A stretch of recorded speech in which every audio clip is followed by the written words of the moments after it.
Alamin Bismillahirrahmanirrahim ala umuril mujahidin Sallallahu ala nabiyyina Muhammadin wa ala alihi wa ashabihi wa man tabi'ahum bi ihsan ila yaumiddin. Wassalamualaikum warahmatullahi wabarakatuh. Bapak-bapak, saudara kaum muslimin sedang jemaah salat Isya yang dimuliakan oleh Allah Subhanahu wa taala. Alhamdulillah, Subhanahu wa taala masih izinkan kita bertemu bersua berkumpul di kesempatan malam hari ini. Insya Allah pertemuan dan perjumpaan kita di malam hari ini akan membahas sebuah kitab, yaitu kitab yang berkaitan dengan sirah, yaitu perjalanan jejak napak-tilas dari perjalanan Nabi kita yang Muhammad sallallahu alaihi wasallam. Dari awal kita sudah membahas kita awal-awal dulu membahas tentang kerajaan atau bentuk-bentuk pemerintahan sebelum Rasulullah SAW diutus. Kita sudah bahas juga tentang bagaimana keadaan bangsa Arab di waktu itu. Kita sudah membahas bagaimana pula agama yang mereka yakini. Kita sudah membahas pula silsilah tentang keluarga kita yang mulia Muhammad sallallahu alaihi wasallam. Hari ini kita akan melanjutkan pembahasan kita yang berkaitan dengan bina al-Ka'bati wa qadiyatut tahkim. Sekarang kita akan bahas bina al-Ka'bati, tentang pemugaran, renovasian, tentang renovasi Ka'bah, tentang perenovasian Ka'bah wa qadiyatut tahkim, dan tentang masalah bagaimana Rasulullah SAW menjadi hakim atau menjadi pengambil keputusan dari perselisihan persengketaan yang waktu itu terjadi di kalangan kaum pembesar kaum Quraisy. Ini judul besar kita ya. Sekarang kita akan membahas wali khamsin wa thalathina sana min mauladihi sallallahu alaihi wasallam qamat Quraisy bi bina'il Ka'bah. Ketika Rasulullah SAW berumur 35 tahun. Jadi beliau berumur 35 tahun, berarti usia setelah 10 tahun ya. Setelah 10 tahun beliau menikah dengan Ibunda Khadijah radhiyallahu anha. Beliau menikah dengan Ibunda Khadijah itu umur 25. Berarti ini umur 35, berarti sudah 10 tahun usia pernikahan beliau dengan istri tercinta Ibunda Khadijah radhiyallahu anha. Nah, setelah Rasulullah SAW berusia 30 tahun, qamat Quraisy bi bina'il Ka'bah. Orang-orang Quraisy waktu itu punya keinginan untuk merenovasi, memperbaiki Ka'bah. Bagaimana Ka'bah ini kita susun atau kita tata ulang. Kenapa Pak? Karena kata Syekh itu walidzalika li'anna al-Ka'bata kanat rawdaman fawqal qa'imah. Karena Ka'bah itu hanyalah bangunan yang terdiri tumpukan batu. Jadi dulu Pak Nabi Ibrahim alaihissalam dan anak yang tercinta Nabi Ismail alaihissalam, waktu itu ketika membangun Ka'bah itu hanya batu-batu yang ditumpuk saja Pak, hanya batu-batu yang disusun, batu-batu yang ditumpuk. Dan ini sangat rentan sekali, mengalami rubuh, hancur atau lain sebagainya lah. Sehingga waktu itu orang-orang kafir Quraisy mereka berpikir gimana kalau Ka'bah ini kita renovasi. Nah waktu itu para Ka'bah itu hanya tumpukan batu irtifa'iha tis'a adra' min ahdi Ismail. Yang tingginya kata Syekh itu hanya 9 hasta. Hanya 9 hasta ya, dari awal pertama kali dibangun di zamannya Nabi Ismail. Satu hasta itu berapa meter, Pak? Berapa meter satu hasta itu, Pak? Setengah, 1,5 meter. Satu hasta 1,5 meter. Berarti ini 9 hasta, berarti kali berapa? Ya pokoknya 9 hasta lah. 12 meteran Pak ya? 13 meteran. Nah, berarti tingginya Ka'bah waktu itu hanya 13 meter, Pak. 13 meter. Dan itu waktu itu di zamannya Nabi Ismail itu hanya satu pinggang saja, Pak. Sepinggangnya Nabi Ismail. Berarti menunjukkan Nabi Ismail itu tinggi sekali kan Pak ya? Kalau tinggi. Disusun sampai sini doang, sampai sepinggangnya doang disusun. Walam yakun laha saqfun. Pada waktu itu Ka'bah itu belum punya atap, Pak. Enggak ada atapnya. Jadi hanya bangunan tumpukan batu segi 4. Atasnya kosong, nggak ada di atasnya itu nggak ada atapnya, berarti kosong. Berarti kalau hujan dia langsung masuk, gitu Pak ya. Kalau hujan dia langsung masuk, dan kalau ada orang yang berniat jahat mau mencuri, tinggal manjat lompat gitu Pak. Tinggal manjat lompat bisa masuk ke dalam. Tuh.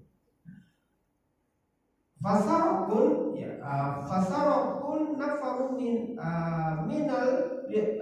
minal lususi bikazihal ladzi kana fi jawfiha. Dan terkadang ada sering orang masuk ya Pak ya, maling, ada masuk maling mencuri masuk ke dalam Ka'bah dan dia mengambil barang-barang yang berharga yang ada di Ka'bah. Dari zaman dulu Pak, Ka'bah itu memang sudah ini ya, orang sudah tahu ini memang Baitullah, rumahnya Allah. Jadi orang-orang itu kalau dia punya barang berharga nih Pak, punya barang berharga dan misalkan dia punya keinginan lah, kalau kita apa sih punya sekarang ini Pak? Nadar. Nah, punya nadar, nadarnya itu kesampaian. Ya, nadarnya itu keturutan. Karena nadarnya kesampaian, kemudian orang Mekah itu, orang Quraisy waktu dulu Pak, akan menitipkan, meninggalkan barang-barang berharga di dalam Ka'bah. Tinggal di situ. Tinggal di situ. Kenapa? Karena senangnya, bahagianya, nadarnya terkabul, terturuti. Nah ini Pak, barang-barang berharga ini kadang-kadang ada maling yang masuk. Dia panjat itu dinding Ka'bah, lalu dia lompat ke dalam, dia ambil apa yang ada. Apa yang ada, dan itu banyak ya, banyak. Jadi dulu zaman dulu belum ada itu Pak, atapnya. Kita kan sekarang nggak ada ya Pak ya. Itu. Wa kanat ma'adzalika qad ta'aradat.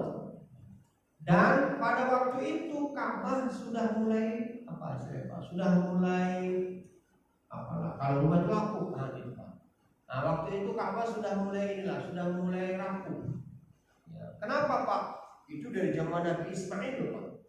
Dari zaman Nabi Ismail sampai kakek-kakeknya Rasulullah zaman dulu itu belum pernah mengalami pemugaran, renovasi belum pernah. Sampai ini ada di zamannya Rasulullah SAW. Pada dari zaman bapaknya Abdullah nggak ada, dari zaman kakeknya Abdul Muthalib nggak ada, dari zaman Hashim kakeknya lagi ya nggak ada.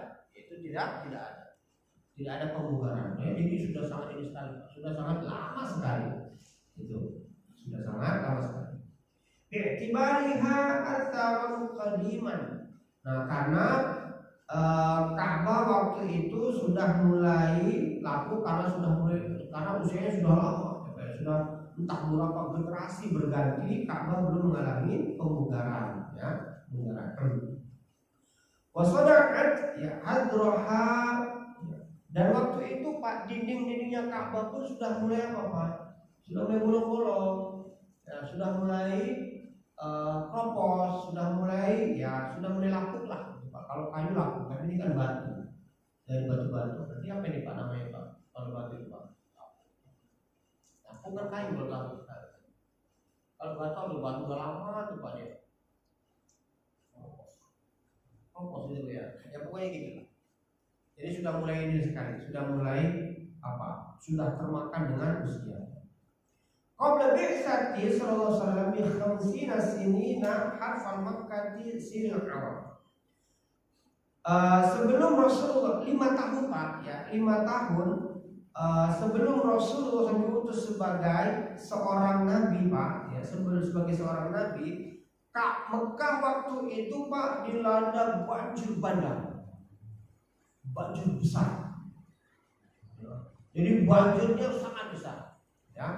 Dan banjir ini pakai tadaro ilal baitil haram, sampai masuk ke dalam pelataran Ka'bah waktu itu.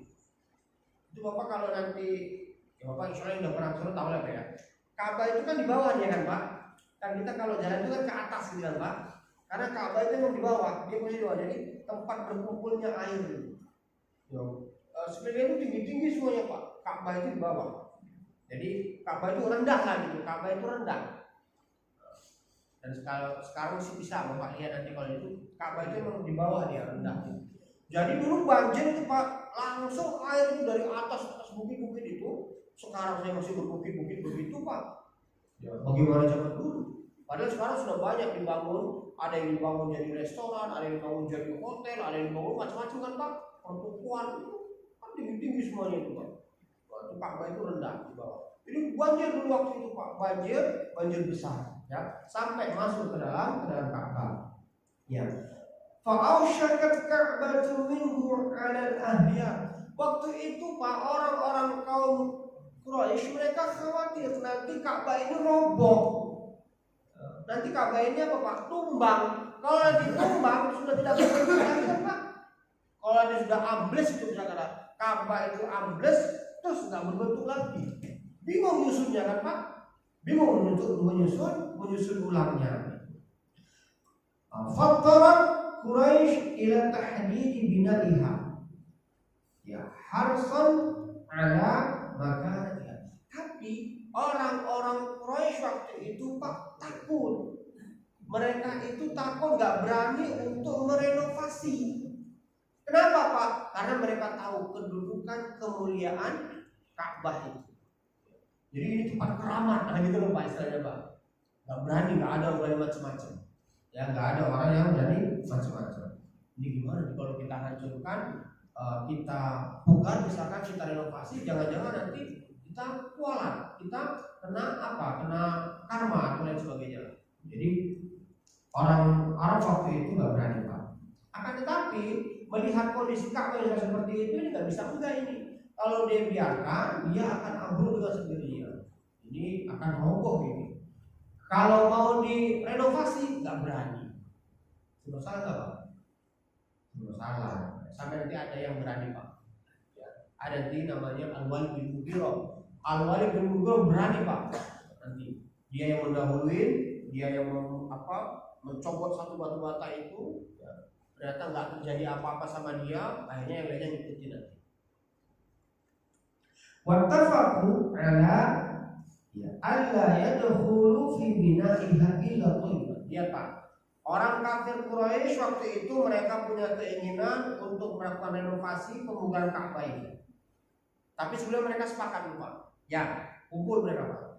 Kita akan sepakat melakukan renovasi terhadap Ka'bah. Tapi syaratnya, yang pertama tidak ada yang boleh nyumbang kecuali dari harta-harta yang baik. Jadi harta yang disumbang harus harta-harta yang baik. Gak boleh harta-harta yang dari uang yang haram lah gitu istilahnya pada siapa. Gak boleh tidak diterima sumbangan dari uang haram, gitu Pak. Ya. Fala yadkhulu fiha mahul bali. Gak boleh ya. Ada yang nyumbang, yang sumbangannya ini uang dari hasil melacur. Gak boleh. Jadi kalau ada pelacur Pak nyumbang, diterima nggak Pak? No, nggak mau, nggak diterima. Wah, Masya Allah ya Pak ya. Jadi dari zaman dulu mereka sudah tahu Pak, pelacuran itu adalah perbuatan yang menjijikkan. Cuma sekarang orang jadi pelacur bangga kan Pak? Bangga, ya. Bahkan ada dai-nya yang kerjanya dakwah kepada pelacur, gitu ya. Wala bai'a riba. dan tidak pula diterima uang dari hasil riba. Lihat Pak.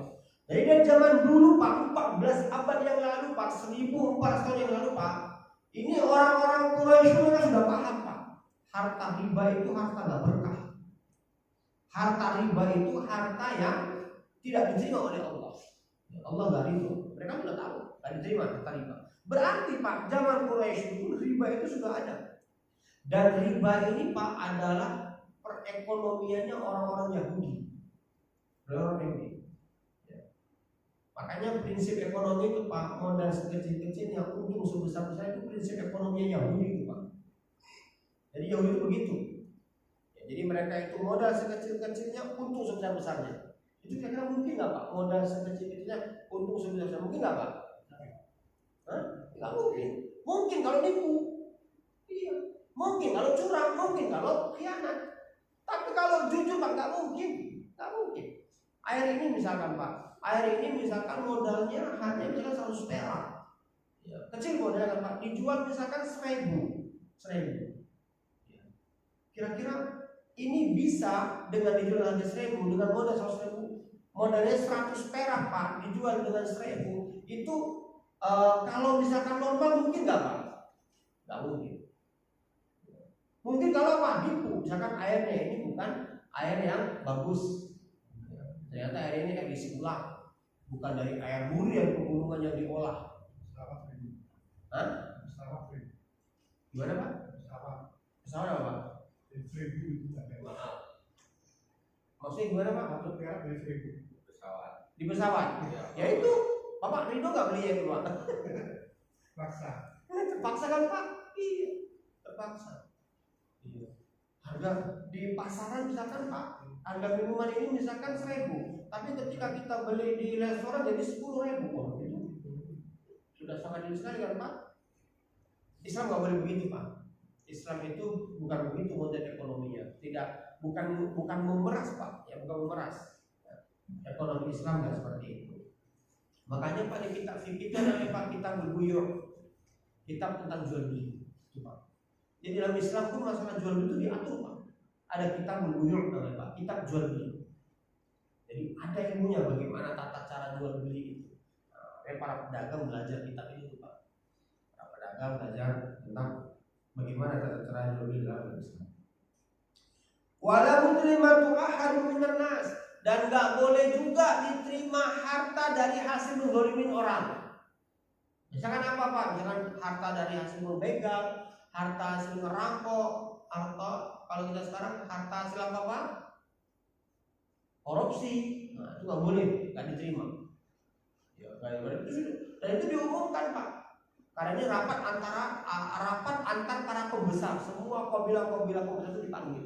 Dan mereka rapat dan mereka berkonsensus. Jadi mereka menyampaikan kepada masyarakatnya, kepada kabilahnya. Wahai para kabilah semuanya, kita akan melakukan renovasi terhadap Ka'bah. Dan kita butuh donasi gitu loh Pak. Kita butuh donasi. Tapi donasinya yang pertama tidak boleh dari uang melacur. Yang kedua, tidak boleh uang dari riba. Yang ketiga, bukan dari hasil mendolimin harta manusia, entah dengan curang, merampok, membegal, atau lain-lain sebagainya. Nggak diterima, Masya Allah. Ya, jadi orang kafir Quraisy itu dulu sangat menjaga sekali Pak tentang kesakralan atau kesucian dari Ka'bah tadi. Ya, betul. Wa kanu yuhabuna harbiha. Tapi akhirnya Pak setelah terkumpul harta ini Pak, setelah terkumpul semua donasi ini Pak, cukuplah ini Pak ya untuk renovasi. Tapi mereka takut Pak, takut untuk merubuhkannya, takut untuk merubuhkannya. Fabda'a yadkhulu Fabda'a biha al-Walid ibn Mughirah al-Makhzumi. Dan didahului apa? Ada orang yang namanya Al-Walid bin Mughirah ya Al-Makhzumi. Dialah orang yang pertama Pak yang meruntuhkan. Langsung diruntuhkan di batu Pak. Begitu batu itu runtuh dan dia susun lagi pakai batu yang baru, ternyata nggak terjadi apa-apa sama dia. Tadi orang semuanya cuma ngeliatin Pak. Terjadi apa-apa nggak sama dia? Ternyata nggak terjadi apa-apa. Akhirnya semua orang pun ya wattaba'ahun nas bima ra'au annahu lam yusibuhu syai'un. Akhirnya semua pun ikut setelah mereka melihat tidak terjadi apa-apa, nggak ada satu musibah pun ya, yang menimpa Al-Walid bin Mughirah al-Makhzumi waktu itu. Akhirnya semuanya ikut ngancurin Ka'bah. Itu Masya Allah ya. Ini menunjukkan bagaimana mereka sangat hati-hati sekali ketika ingin merenovasi Ka'bah ini. Walam yazalu fil anmi hatta wasalu ila qawaid Ibrahim. Dan mereka terus menghancurkan Ka'bah tadi sampai akhirnya mereka tiba di qawaid Ibrahim. Qawaid Ibrahim itu artinya kalau Bapak tahu itu Maqam Ibrahim itu Pak. Tempat tapak kakinya Nabi. Maqam itu kalau kita artinya apa itu Pak? Di tempat kita Pak. Kuburan. Makanya pernah ada orang bilang itu di Ka'bah itu ada kuburannya. Kita itu Maqam Ibrahim.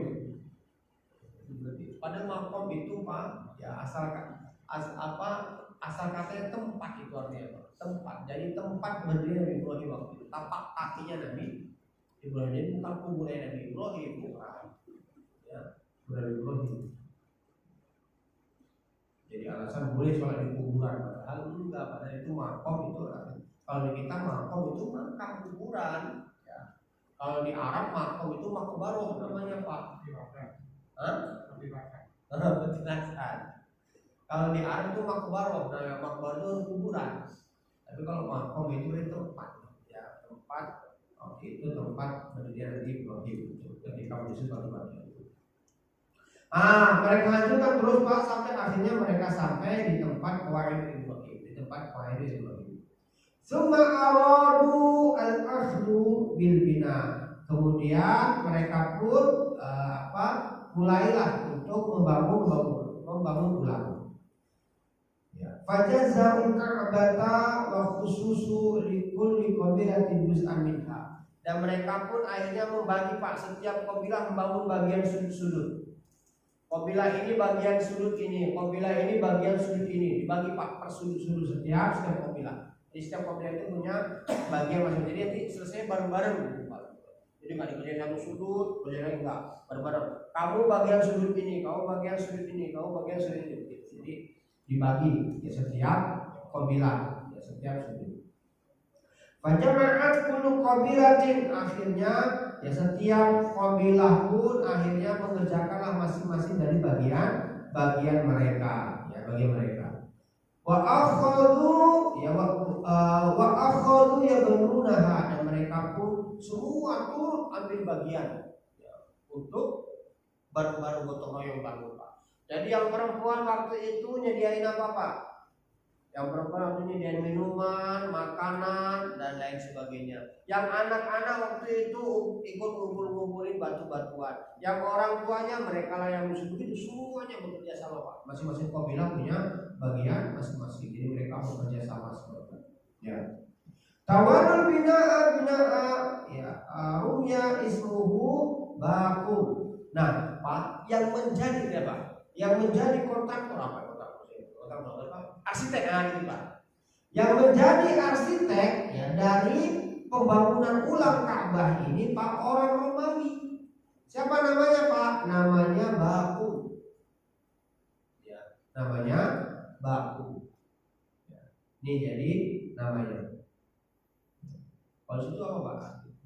Baku atau vakum itu Pak? Hah? Diterjemahnya apa namanya Pak? Baku atau siapa Pak? Arsitek Romawi. Kalau sini Baku namanya. Di situ apa namanya Pak?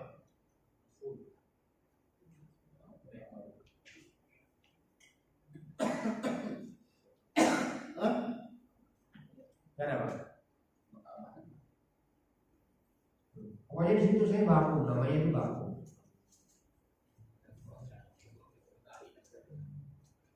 Siapa itu Pak? Namanya siapa Pak? Namanya Pak? Arsiteknya, arsitek yang ini. Oh, namanya Bakum. Bakum ya? Pakai Q, B-A-Q. Ah iya, itu Bakum ya itu. Namanya Bakum. Bakum. Nah, jadi ternyata orang Romawi arsiteknya Pak. Kenapa? Karena orang Romawi dari dulu sudah terkenal kan Pak akan bangunan-bangunan mereka itu kan Pak. Bangunan-bangunan mereka yang menjulang tinggi dan itu buka-buka. Jadi mereka panggil Pak si Bakung tadi. Sama Pak. Bapak tahu nggak siapa yang arsitek Ka'bah sekarang ini Pak? Yang kan sekarang Ka'bah kan melakukan perluasan itu Pak. Dilakukan perluasan, itu siapa arsitek itu Pak? Orang Prancis itu Pak. Orang Prancis arsitek itu. Ya. Walamma balaghal bunyana mawdi'il aswad ikhtalafu fi man yamtazu bisyarfi wa du'ahu fi makani. Tak kala mereka sudah selesai menyusun ulang dari berbagai macam sudut-sudut dari Ka'bah tadi Pak, sampailah mereka di Hajar Aswad. Di Hajar Aswad. Hajar Aswad juga mereka berselisih siapa yang akan meletakkan Hajar Aswad di tempat semula. Pak. Ya selesai nih Pak, bangunkan Pak. Nih tinggal Hajar Aswad. Siapa yang meletakkan Hajar Aswad ini? Berselisih mereka Pak. Ya berselisih. Kenapa? Karena siapa yang meletakkan berarti mereka adalah orang yang mulia. Karena orang Quraisy itu tahu Pak, ini Hajar Aswad ini batu dari surga ini. Batu dari surga yang turun ke muka bumi ini, yang dulu menjadi tempat Nabi Ibrahim waktu itu. Ini Pak, jadi mereka berselisih siapa yang akan meletakkan kembali Hajar Aswad di tempatnya sebagai semula. Wastamarro an-nizau arba'u layalin aw khamsan. Dan perselisihan ini Pak terus berlanjut sampai 4 atau 5 hari. Berselisih Pak. Kaum Quraisy bilang kami akan meletakkan, kami yang paling berhak. Kau bilang yang lain bilang oh enggak, enak aja kalian, bukan kalian. Oh kita bareng-bareng kok. Suku dari Makhzum juga bilang begitu. Oh kami yang paling berhak. Kan dulu yang pertama ngancurin itu Al-Walid bin Mughirah, Al-Makhzumi. Kalian gak ada yang berani kan? Bukan begitu Pak. Berselisihlah mereka. Ya. Sampai 4 hari 5 hari Pak. Ya enggak selesai bangunan Ka'bah itu gara-gara berselisih siapa yang akan meletakkan Hajar Aswad ini di tempatnya semula. Di tempat sekarang kita itu Pak. Kalau Bapak ini kan dia di sudut juga Pak. Di rukunnya Pak Yaman ya Pak. Ya, tergantung Pak Yaman. Iya Pak ya. Jadi berselisih mereka Pak. Siapa yang meletakkan? Washtadda hatta kada tahawwala ila al-harbi durusin fi ardil haram.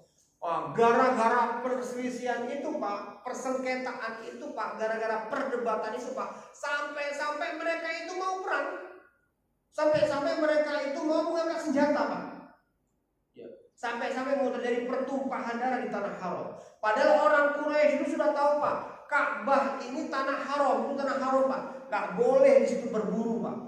Gak boleh di situ berburu binatang buas. Gak boleh di situ terjadi pertempuran, pertumpahan darah. Mereka sudah tahu gak boleh.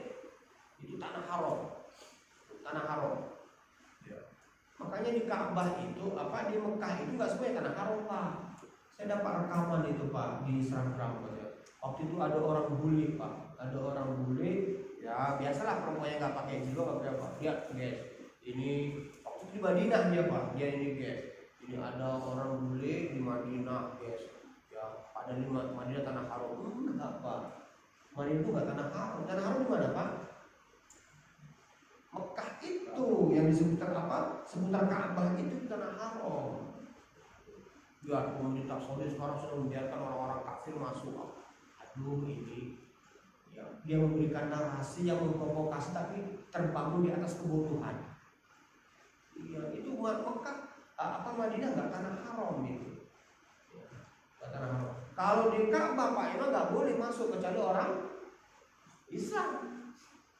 Ya, nggak boleh masuk kecuali orang Islam.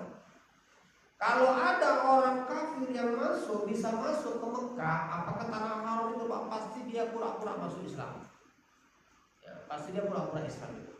Seperti siapa Pak? Senop Horgonye, Pak. Senop Horgonye, dia kan pura-pura masuk Islam itu Pak. Akhirnya dia belajar bahasa Arab, dia belajar hadis, dia belajar Al-Quran, sampai akhirnya dia hafal Al-Quran, ya sampai akhirnya dia menjadi ulama ya. Sampai akhirnya dia berdakwah di Aceh dan itulah yang menjadikan Aceh kalah. Ya Pak ya. Kenapa? Datangnya Senok Horgoji. Waktu itu Aceh nggak pernah kalah Pak. Perang sama Belanda nggak pernah kalah Pak. Selalu kalau ketika Tengku Umar meninggal dunia Pak, bangkit lagi. Ya, pahlawan yang berikutnya Cuk Nyatin istrinya ya Pak ya. Nah, begitu sampai akhirnya Cuk Muntia, sampai akhirnya ya, yang lainnya juga ini. Nggak pernah kalah sampai akhirnya datang Senok Horgoji Pak. Dia datang Senok Horgoji, dia yang pertama dia memutuskan Pak propagandanya Pak. Ini jarang dibahas ini Pak. Apa propaganda Senok Horgoji itu Pak untuk mengalahkan Aceh waktu itu Pak? Hah?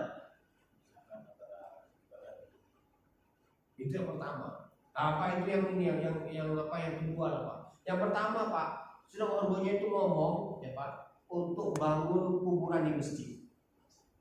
Jadi ini masjid, ini kuburan. Jadi orang kalau ada pas mau sholat ke masjid Pak lihat kuburan, pikirannya apa Pak? Mati aja kan Pak? Ada pikirannya mati aja, dia beribadah aja di masjid, beribadah aja di masjid, ya Pak ya, berada di masjid, ingat mati lihat kuburan. Akhirnya nggak lagi terpanggil untuk berjihad, nggak lagi terpanggil untuk berjuang, untuk mempertahankan tanah air, udah kita ibadah saja. Pikirin mati itu Pak, propaganda Senok Horgoji itu Pak. Membangun kuburan di dekat masjid-masjid. Sampai sekarang akhirnya ada orang wakaf tanah ya, ketika dia meninggal dunia dia minta kuburannya dikuburkan di mana Pak? Di pelataran masjid, di depan masjid, samping masjid. Mintanya begitu. Padahal Pak kuburan masjid Pak, masuk kuburan ada doanya, masuk masjid ada doanya ya kan Pak? Itu menunjukkan kuburan ada tempatnya, masjid ada tempatnya. Apa doa masuk masjid kita Pak? Allahumma ftahli abwaba rahmatika, ya Allah bukakanlah untuk kami pintu-pintu kerahmatan. Apa doa masuk kuburan Pak? Assalamualaikum ahla diyar minal muslimin wal mu'minin wa inna insyaallah bikum lahiqun. Nas'alullah lana wa lakumul afiyah. Assalamualaikum ya ahla diyar, keselamatan untuk kalian wahai para penghuni kubur. Minal muslimin wal mu'minin, dari golongan orang-orang Islam dan orang-orang yang beriman. Wa inna insyaallah bikum lahiqun, kami pun insyaallah akan menyusul kalian. Nas'alullah lana wa lakumul afiyah. Kami minta kepada Allah untuk kami dan untuk kalian keselamatan. Kalian selamat di alam kubur, jauh dari azab dan siksanya. Kami pun di dunia terselamatkan dari fitnah dunia, terjauhkan dari berbagai macam kemaksiatannya, dosanya dan lain sebagainya. Itu doa masuk kuburan beda, doa masuk masjid beda. Ini kalau kuburan satu sama masjid gimana kita doanya Pak? Gimana kita doanya? Ini pada propagandanya Senok Horgoji. Ya, kita nggak tahu. Kita sekarang banyak nggak tahu Pak. Kita karena keengganan kita untuk kembali mengorek, ya Pak, kembali membuka lembaran sejarah. Keengganan kita itu, akhirnya kita udah terima saja bulan-bulan. Seperti kemarin nih Pak, tahun baru itu sedih kita loh Pak. Saya sebagai orang Muslim saya sedih. Banyak orang-orang Muslim yang niup trompet, ya Pak, yang bakar petasan, dan sebagainya. Padahal itu bukan budaya kita loh Pak. Bakar petasan, main api itu budaya tata cara ibadahnya kaum apa Pak? Majusi. Niup trompet itu tata cara budaya siapa itu Pak? Trompet itu Pak. Orang Yahudi itu Pak. Orang Yahudi ibadah mereka trompet, itu orang Yahudi itu Pak. Dan kita bergadang sampai jam 12, yang bakar-bakar ikan, bakar-bakar jagung. Makan jagung, mau makan jagung bakar setahun sekali loh Pak. Sedih kan? Nggak tahu kita gimana sejarahnya ini. Ini sejarah paganisme ini Pak. Dan ini nggak ada, sedikit pun tidak ada ajaran Islam di sini. Nggak ada. Sedikit. Kenapa?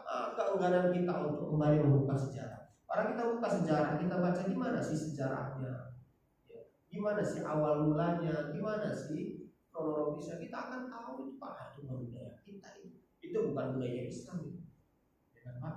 Idul itu bukan hari raya Islam. Bukan hari raya Islam. Apa sih Pak bedanya Pak tahun baru dengan tahun yang lalu? Apa bedanya Pak? 1 Januari itu dengan 31 Desember itu apa bedanya Pak? Apa bedanya Pak? Nggak ada bedanya Pak. Nggak ada bedanya.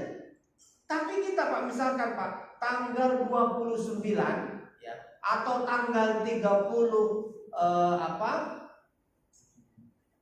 Syakban, ya Syakban itu ada bedanya nggak Pak? Akan ketemu dengan 1 Ramadan. Ada bedanya nggak Pak? Ada nggak Pak? Ada. Kalau besok 1 Ramadan kita berpuasa, ada bedanya kan Pak? Ada. Tanggal 29 Ramadan atau tanggal 30 Ramadan, besoknya ya bulan Syawal, ada nggak bedanya Pak? Ada Pak. Tanggal 1 Syawal kita lebaran, berarti haram berpuasa. Harinya kita berpesta, berbahagia, bergembira. Ada bedanya Pak.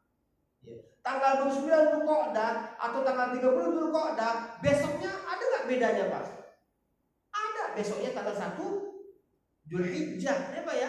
Ada. Kita ngapain Pak sunahnya Pak? Ada Pak. Ada bedanya. Ada kita bedanya. Jadi tanggal 31 Desember dengan tanggal 1 Januari nggak ada bedanya itu. Nggak ada bedanya. Ya, kita habiskan. Saya sampai baca itu Pak, ada satu provinsi Pak menghabiskan berapa puluh miliar Pak hanya untuk membakar petasan. Saya pikir ya Allah kok itu hanya dibakar uang jadi apa itu Pak? Ayo melihat doang kan Pak? Berisik. Bapak belum lihat itu saya nggak itu Pak? 10 miliar Pak hanya untuk buat bakar petasan, makan-makan. Saya nggak Pak. Padahal dalam keadaan banyak sekolah yang reot-reot Pak, banyak rumah sakit yang aduh Pak, apa nggak dikasih nih? Kasih 2 miliar ke rumah sekolah, bangun sekolah yang bagus, kasih 2 miliar. Masya Allah. Iya Pak, terkadang kita terkecohkan dengan perkara-perkara seremonial seperti itu. Tapi yang hakiki itu aduh Pak, ya sedih kita tuh. Makanya pentingnya kaum muslimin itu harus kembali Pak mempelajari ya, sejarah itu betul agar kita tidak terlena. Iya. Nah begitu ya Pak ya. Illa anna Aba Umayyah bin Mughirah al-Makhzumi aradu alaihim ayyahkumu fima syajara bainahum awwala dakhil alaihim min babil masjid farqaduhu. Sampai akhirnya Pak Abu Umayyah bin Mughirah al-Makhzumi, sama Pak dari kabilah Makhzumi, dia akhirnya ngomong, udahlah timbang kita ribut terus ini ya, sampai kita mau perang ini nggak selesai, kita ini nggak selesai. Udah gimana? Kata dia Pak, ayyahkumu fi masyajara bainahum, yang menyelesaikan ini Pak, yang menjadi hakim yang di antara kita atas perselisihan kita sekarang ini adalah orang yang pertama kali masuk.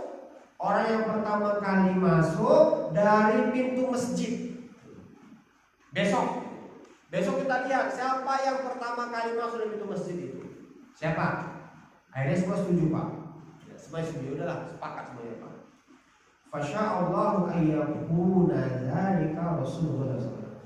Ternyata Allah Subhanahu wa taala menginginkan yang pertama kali masuk ke masjid ya dari pintu masjid itu adalah Nabi kita yang mulia Muhammad sallallahu alaihi wasallam. Ternyata Rasulullah Pak yang pertama kali masuk Pak, besok paginya. Falamma ra'awhu, tak kala mereka melihat yang masuk pertama kali adalah Rasulullah Pak, mereka semua setuju Pak. Hadal amin. Ini orang yang dapat dipercaya, ini orang yang amanah. Semuanya setuju Pak. Ya, semuanya setuju. Tidak ada di antara mereka yang nggak sepakat. Semuanya sepakat. Udah, dia ini memang hakim yang sangat pas sekali, cocok sekali. Karena Rasulullah sudah terkenal dengan cara apa? Al-amin. Al-amin itu orang yang bisa dipercaya, Pak. Orang yang sangat amanah. Ya, semuanya pun percaya Pak. Ya. Warob apa? Waradaina, dan mereka semuanya ridho, semuanya mereka sepakat. Hada Muhammad, inilah Muhammad orang yang akan menjadi hakim di antara kita. Falamman taha ilaihim, tak kala Rasulullah SAW tahu Pak, ya kan pertama Rasul nggak tahu Pak, ada masalah apa nggak tahu. Tapi tak kala disampaikan oleh Muhammad, kemarin kami 4-5 hari kemarin kami berselisih siapa yang akan meletakkan Hajar Aswad ini. Sampai akhirnya Abu Umayyah bin Mughirah memutuskan, katanya siapa yang pertama kali masuk dia yang dijadikan hakim. Setuju? Setuju. Dan yang kami adalah engkau. Berarti Rasulullah nggak tahu ini Pak. Rasulullah nggak tahu. Jadi beliau pun nggak ngerti ini. Karena ini kan urusan para pembesar ini Pak. Dan para pembesar. Hanya engkau lah hakim kami. Engkau yang akan menjadi penyelesai dari perselisihan kami. Fa'akhbaru khabaran talaba roda'u, dan mereka pun menceritakan kepada Rasulullah tentang perselisihan mereka dan mereka meminta Rasulullah menjadi hakim. Ya, lihat Pak, bagaimana bijaknya Rasulullah Pak.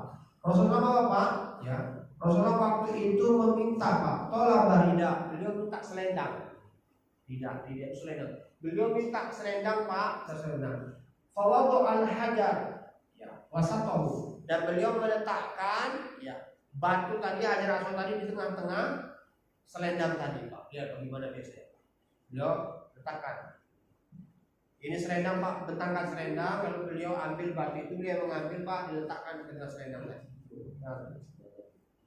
Lalu Pak, wa talaba min ru'asa'il qabaili al-mutanazi'ina ayyamsaku jami'an bi atrafir rida, dan beliau meminta untuk setiap pembesar dari kabilah yang berselisih tadi, yang mereka berselisih tadi, untuk memegang dari bagian ujung-ujung dari selendang ini, ya, atrafu, yaitu bagian ujung-ujungnya. Ya kalian semuanya pegang ujung-ujungnya. Jadi semuanya masing-masing pegang Pak, semuanya masing-masing pegang. Fa'amarahum ayyarfa'uhu, dan Rasulullah SAW memerintah Pak, ini Pak, anak muda ini Pak, baru umur 35 tahun loh Pak, beritain orang tua, ayo angkat gitu Pak, diangkat bareng-bareng Pak, diangkat bareng-bareng ya, hatta idza wasaluhu ila mawdi'ihi akhadhahu biyadihi, sampai akhirnya sudah sampai di tempat posisinya Pak, maka Rasulullah mengambil Pak, diambil pakai tangan beliau, dan beliaulah yang memasangkan di posisi awalnya. Masya Allah. Tapi semuanya senang kan Pak? Semuanya merasa turun ambil bagian dari tempat sono, dipindahkan bareng-bareng angkatnya, ya semuanya ikut keturutan. Masya Allah ya. Sangat biasa. Fawadu'ahu fi makanihi, maka Rasulullah pun meletakkanlah ya, Hajar Aswad tadi di tempat semulanya. Wahada halun Usaif radhiyallahu ridha bihil qaul, dan apa yang dilakukan oleh Rasulullah ini semua mereka tidak ada yang membantah, semuanya mereka setuju karena merasa masing-masing ikut meletakkan. Nah ini Pak, ini menunjukkan betapa Rasulullah SAW itu memang dari dulu sudah terkenal akan kebijaksanaan. Beliau memang betul-betul sudah diakui lah bagaimana keamanahan beliau. Ini mungkin Pak yang bisa kita sampaikan. Ini jamnya lama deh Pak ya? Pas.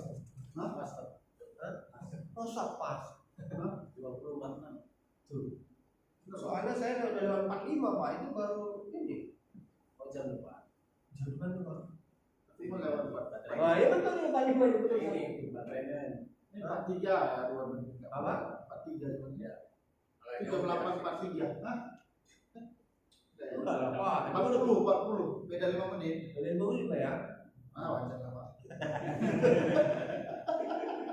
Ya cukup ya Pak ya. Kalau kita lanjutkan kesempatan mereka datang. Ini ada pertanyaan Pak, mau Pak? Ustaz, mau nanya ke Ustaz. Kan Rasulullah masuk dari pintu masjid,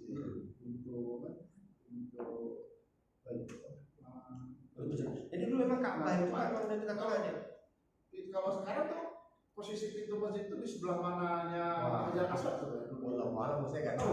Tadi kan saya bilang sebelah mana ya Pak ya? Kalau lihat konstruksinya itu kan ya sebelah yang Yamaman kan Rukun Yamani. itu kan arah pintu masuk semua jemaah tuh. Yang pintu utama itu pintu utama. Tapi kalau masuk ke sebelah sana kan itu kan istananya para raja kan, belakang sana tuh kan. Rasanya kalau pun ada pintu, nah dulu pintu masjidnya sebesar apa dulu? Nggak ada banyak. Nggak ada, saya juga nggak tahu Pak. Tapi kemarin saya dapat info itu Pak, ternyata ada perpustakaan itu Pak. Perpustakaan jadi Ka'bah Tiongkok dulu apa semua ada apa Pak? Istilahnya miniaturnya itu Pak. Di pintu berapa katanya gitu Pak. Bahkan ada pembagian ini buku-buku sama Al-Quran gratis itu. Kalau kota Mekah zaman dulu itu, kota Mekah zaman dulu itu sama Masjidil Haram, latar belakang besar mana? Apa besaran Masjidil Haram sekarang aja? Ya apanya Pak? Oh iyalah Pak. Kota Mekah yang dulu tuh, misalnya rumah sahabat, rumah Abu Jahal, rumah Umar, rumah Ka'bah di tengah itu kan. Kan kota dulu kan. Kalau dulu kota kan cuma di dinding kecil aja gitu kan. Kecil. Sama pelataran Masjidil Haram sekarang tuh mana besar ya? Sekarang apa? Itu hanya pelataran kan, bukan kota, bukan kota. Itu kan sudah banyak gusur-gusur itu Pak. Sudah banyak gusur-gusur rumah itu Pak. Saya dapat rekaman nih Pak di YouTube itu Pak. Ada rekaman jamaah haji tahun 45 atau berapa lah itu Pak. Itu dulu sambil Ka'bah itu masih rumah-rumah dulu itu Pak. Dan dulu orang yang tua-tua itu Pak pakai ini ditandu Pak. Ditandu. Iya, ada rame. Hah? Gak rame. Enggak rame, belum rame. Itu di samping itu masih rumah-rumah dulu Pak. Sekarang udah nggak ada lagi. Kan ceritanya dulu kan waktu mereka mau pergi ada sahabat-sahabat yang mau disuruh Rasulullah pergi ngungsi pergi hijrah. Kan ada yang ibu-ibu tuh sama anaknya dijegat sama Umar kan di naik bukit itu kan. Nah bukit itu sebelah mana sih? Enggak tahu gitu.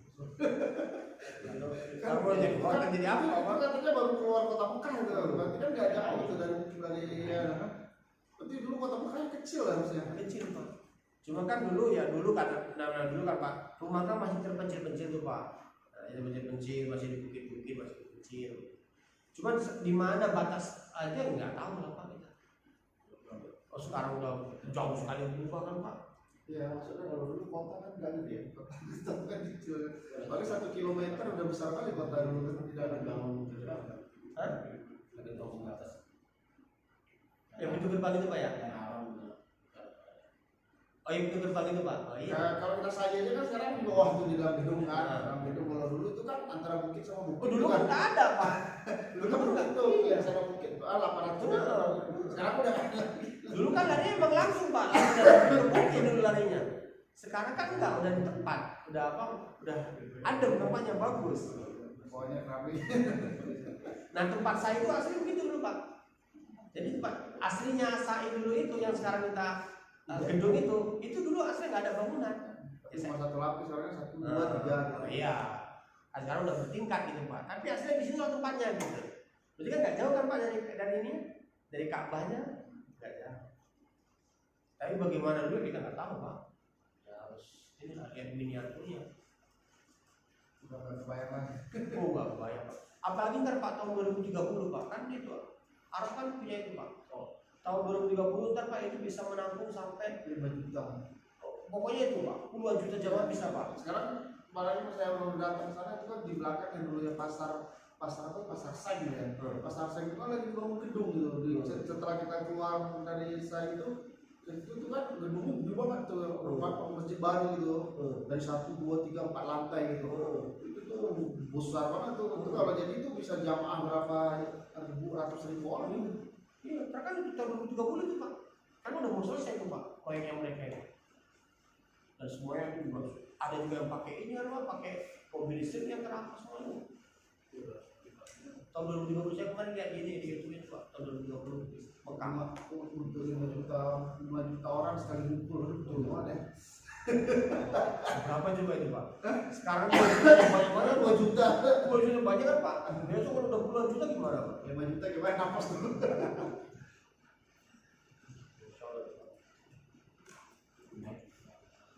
Ya Pak ya, mudah-mudahan Allah SWT panjangkan umur kita sehingga kita bisa ya sebelum meninggal dunia kembali melihat Ka'bah ya Pak ya. Mudah-mudahan kalian sampai ke umur ini 2030 sehingga kita bisa melihat. Ada 5 tahun lagi Pak, gak lama Pak ya? 6 5 lah Pak. Zaman ini kan ini baru tanggal 3 Mas. Selesai. Iya lah ya. Jaga-jaga kesehatan ya Pak ya. Udah panjang saya nanti tahun 20 kita bisa. Ya mungkin ini kuota haji tambah Pak. Kenapa? Kan tambah banyak jemaah. Tapi tambah rame, mau tahu kan berapa triliun. Tahu kan sedikit. Mungkin ditambah kuota haji dari Indonesia kan 1 juta kan lumayan Pak. 1 juta dari Indonesia. Hah? Kenapa? Nggak ada. Sekarang ini nambahnya mahal, 69 juta ya. Katanya ini Pak turun kata menteri hajinya, ikut turun kata menteri hajinya, kata menteri agamanya Pak. Enggak, kemarin keputusannya 65 atau 69 juta yang ditanggung sama Berarti naik, katanya turun. tetap 98 juta di atasnya, yang sisanya nanti pakai dana umat gitu ya. Yang tapi 65 juta, berarti masih pokok 40 juta lagi tuh yang baru masuk 25 juta. Kan 25 masukan Pak. Baru masuk 25 Pak Ustaz. Nanti kan ditanggung sama masing-masing jamaah tuh 65 kalau keputusan yang terakhir yang sekarang yang diajukan sama Menteri Agama. Berarti 40 juta satu orang. Tahun lalu kan, tahun lalu 59 dan tahun yang kemarin ini. 6 juta. Dari 59 ke 65.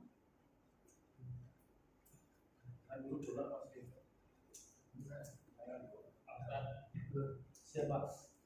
Tadi saat bahas ini mengambil keuntungan. Jadi kalau orang berdagang, sebenarnya tadi namanya harganya 100 itu kan ya 40 itu. Dalam berdagang Islam memberikan batasan berapa persen dari harga normal atau harga tolakan lalu. Kalau batasannya sih enggak ini Pak, tidak ditentukan dalam Islam. Cuma secara kaidah begitu Pak, antara di bainakum. Perdagangan itu adalah keriduan di antara kalian. Dan keriduan ini artinya tidak ada yang merasa terzalimi atau tidak ada yang merasa tercurangi.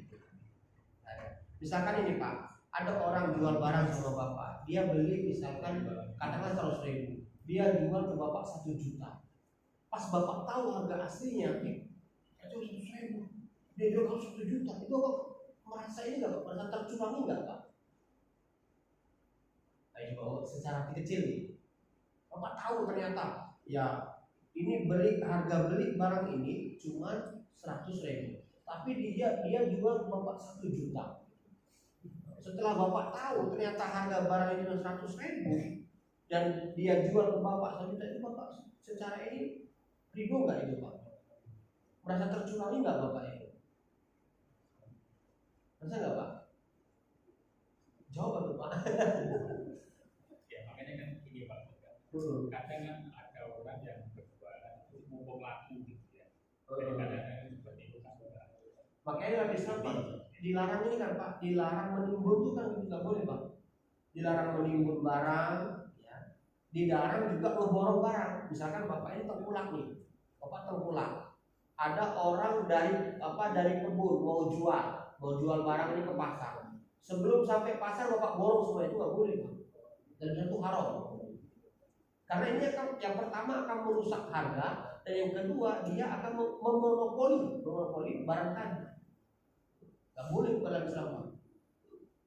Nah kalau sudah sampai di pasar dia mau borong silakan. Karena nanti akan ada tawar-tawaran nanti di situ kan Pak, dengan pemborong tengkulak yang lain. Nggak boleh Pak, dalam Islam itu nggak boleh. Jadi nggak ada batasannya. Nggak ada, yang penting saling ridho.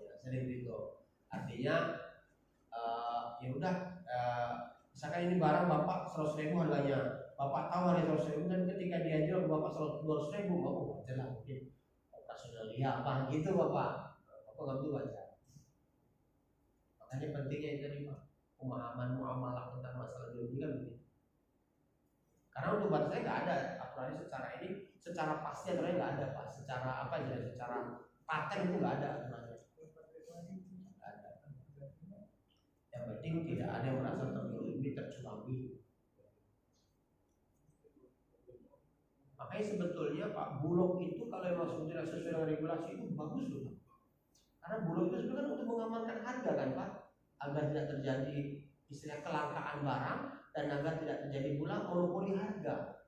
Itu sebenarnya bagus banget tuh Pak. Kalau seandainya memang itu betul-betul berjalan dengan baik. Islam itu nggak begitu sebenarnya Pak. Islam itu begitu. Jadi tidak boleh ada barang sampai langka. Yang gara-gara barang ini langka dan banyak peminatnya, banyak butuhnya, akan terjadi permainan harga kan Pak. Nah disitulah akhirnya mereka akan ada orang yang memaksakan diri untuk beli karena dia butuh, akhirnya mengeluarkan kos yang sangat mahal sekali. Dan itu nggak boleh. Nggak boleh toh pulang itu nyetok tengah jalan, nggak boleh. Suruh dijual sama dia, nggak boleh. Masya Allah, Islam itu Pak. Makanya pentingnya itu menteri perdagangannya orang yang ngerti agama. Selama ini menteri perdagangan itu orang Cina semua kan Pak. Ya kan Pak, Tari Abed itu orang Cina. Kemarin apa? Pangestu siapa itu Pak? Itu orang Cina kan Pak? Zulkifli Hasan orang Padi. Hah? Zulkifli Hasan sekarang. Oh yang sekarang ya. Zulkifli Hasan. Iya, Zulkifli Hasan. Sebelum-sebelumnya kan orang-orang Cina semuanya itu Pak. Orang Cina jadi menteri perdagangan. Waduh, sisinya ya ini. Harusnya enggak orang Islam yang ngerti agama, yang taat agama lah. Jadi tahu tuh hukum beragama. Ini kan dia bisa mengeluarkan regulasi Pak. Dia punya otoritas kan Pak. Masya Allah. Begitu Pak. Iya. Ya, sallallahu alaihi wasallam. Assalamualaikum.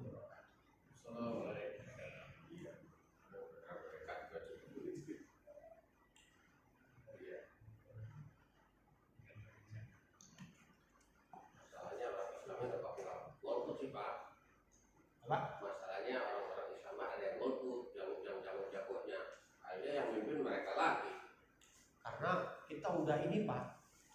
Saya kayak